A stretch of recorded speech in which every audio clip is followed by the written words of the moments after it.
thank you all for joining me today. Keep in mind, no matter where you are in this world right now, this is the 820 So. Welcome.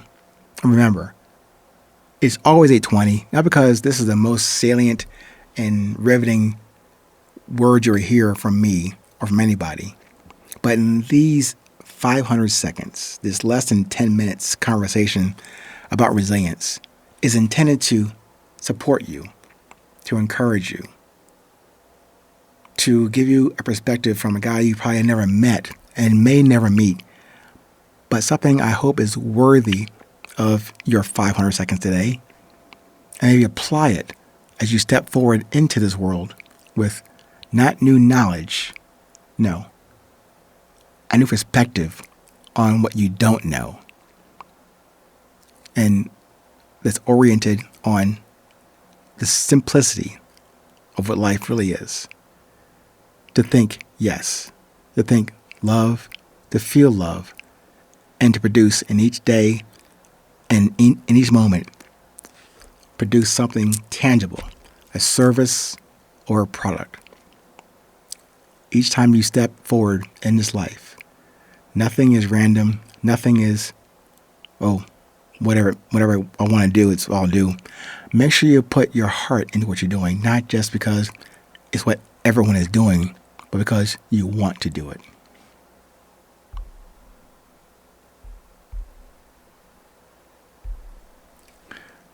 I'm not sure if we want to get into anything.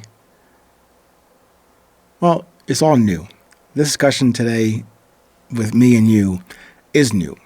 But in terms of an actual topic, I didn't have one today. What I was saying at the beginning of this conversation,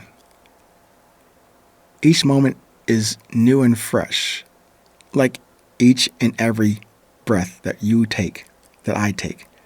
Every one of them is brand new. It's not recycled. You didn't get it from yesterday's breath and that one was so great, you want to hold on to it and do it again today. No. Each and every breath, each and every individual heartbeat, the inhale, the exhale, and underneath that is that heartbeat, that it's faint. But of course, if you have a handy, I can't say that word, stethoscope available to you, you can hear it pretty clearly. But mostly during the day, if you're like me, you have one, but you don't use it every day. You don't carry it with you when you go to Costco or get gas or go to work. But it's there. It's significant. It might seem fairly faint and something we take for granted because it's always been there. Like the air has always been there. Like your heart, that heartbeat, it's always been there. But we take the time to even reflect and respect that. Even if you need to or feel comfortable expressing gratitude for this air and that blood pulsing through your body right now. And then those synapses that allow you to reason and do things and ride your bike or make a statement or cook dinner. Great. But try it when you get a chance. Pull back into the urgency of this moment. That I promise to change your perspective on this present moment with each and every 820 episode. Not because I'm going to give you anything that's revelationary or revolutionary. You can probably get it from someone else in your journey, at your job, in your family, from a total stranger on the street. You can find or encounter that kind of wisdom from everywhere you go.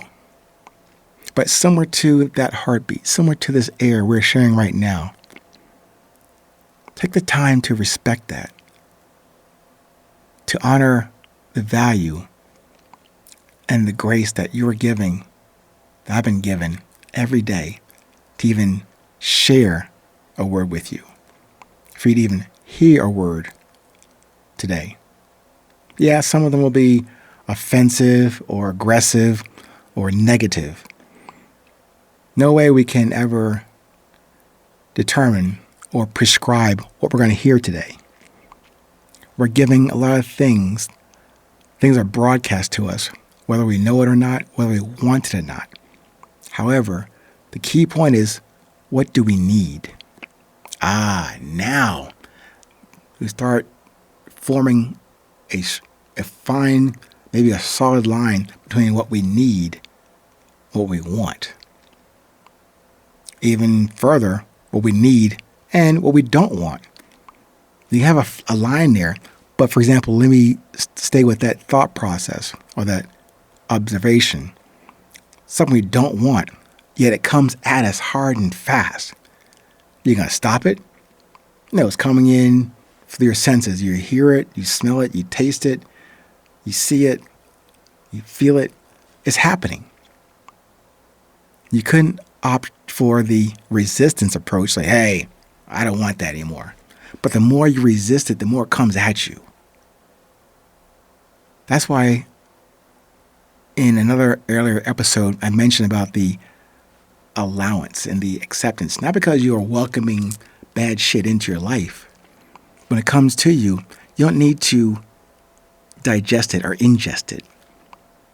But you should have the time now to recognize it, to identify it, to state it clearly. Hey, that doesn't belong in this personal enterprise.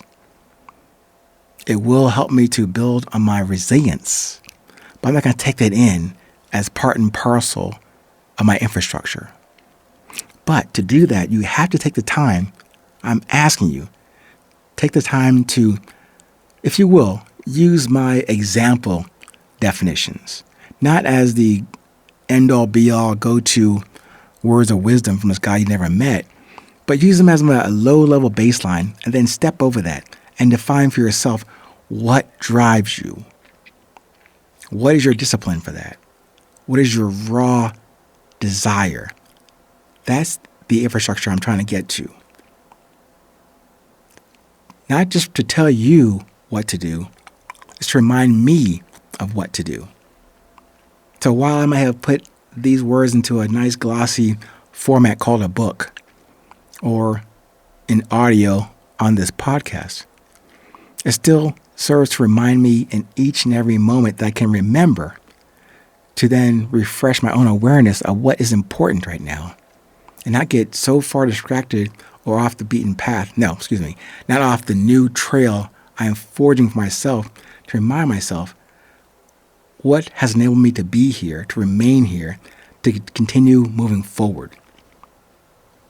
I only offer that to you as an example, not as a model they can use just for reference, not for you to follow. I don't want you to follow anything I'm doing.